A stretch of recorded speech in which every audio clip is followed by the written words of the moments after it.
It sounds simple, but it weighs heavy.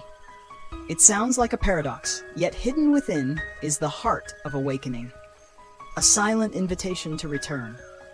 Most people think of mind as thoughts, emotions, preferences, but in the spiritual path, the mind that must quiet isn't the mind of clarity.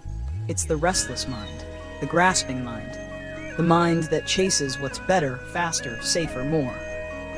The mind that wants to control everything, people, feelings, the future, even itself. It's the mind caught in illusion, believing happiness is out there, peace is a goal to reach, freedom is something to become. But that's not your true mind. That's just the fog covering the moon inside. And when the fog hasn't lifted, the moon cannot shine.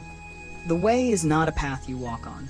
It's not a religion, not a belief to defend. It's simply what is, raw, silent, alive. It's the sound of a bird that sings whether anyone listens or not, a flower that blooms without asking why, a child breathing in sleep. It's the truth that doesn't need you to understand it, just to stop resisting. The way never comes because it was never gone.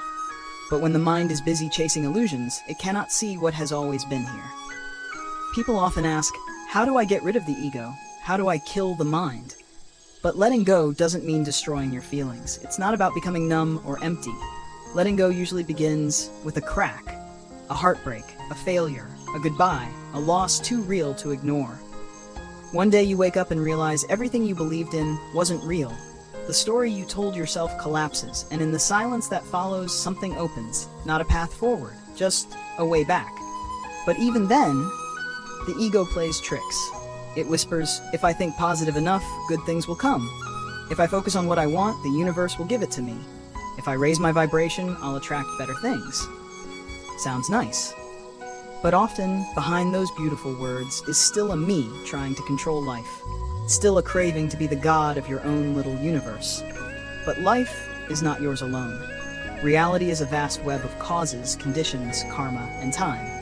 What happens to you is not born from one single thought, but from countless streams of past and present, yours and others, near and far.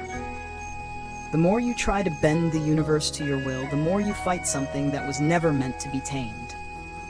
And when things don't go your way, you fall into two traps. Either you blame yourself, I wasn't positive enough, I didn't try hard enough. Or you blame life, why isn't the universe listening to me? Both are signs the ego is still running the show. And when the ego clings, the way cannot reveal itself. The Buddha said, there is no true self. Nothing truly belongs to you. The I is just a bundle of emotions, thoughts, habits, and memories. And the more it tries to take control, the further it drifts from the natural flow. Letting go isn't about giving up on effort. It's giving up the belief that you are the center of it all. It's the willingness to stop steering the river, to sit down, breathe, and recognize you are a wave, not the ocean. Only then does the mind begin to soften, not by force, but like fog melting at sunrise. Nothing to fix, nothing to chase, just stop fighting, and the way, always present, quietly appears. Like the moon, emerging as the clouds let go.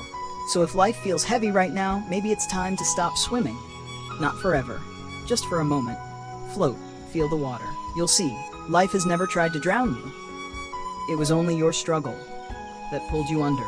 You don't have to become anything. Just come back to this breath, to this moment, not reaching, not resisting. The way doesn't need to begin, it simply waits for you to pause, and when you do, you're not spiritual or enlightened or waking up, you're just here. No labels, no effort, no one left to impress even yourself, only life itself, breathing through you. That is no self, that is freedom, not some distant state you have to earn, but something deeply human. When you stop mistaking what passes for who you are. Yes, sadness may visit, but you are not sadness. Pain may arise, but you are not suffering. Thoughts may swirl, but you are not your mind. Like the sky that holds every cloud, you remain untouched. No self is not losing yourself, it's simply no longer calling every passing thing me.